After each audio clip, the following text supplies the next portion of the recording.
Если ворон в вышине, дело стало быть к войне.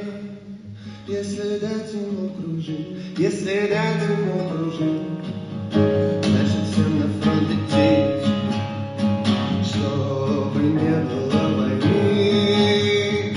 Надо ворона убить, чтобы ворона убить, чтобы ворона убить. Нужно дружнее зарядить, а как станется всем захочется стрелять. Ну а как пальба пойдет, ну а как пальба пойдет, пуля дырочку он найдет. Не жалко никого, и попасть бы хоть в кого, хоть чужого, хоть слова, лишь бы всегда одного.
Стрельнуть некому в него,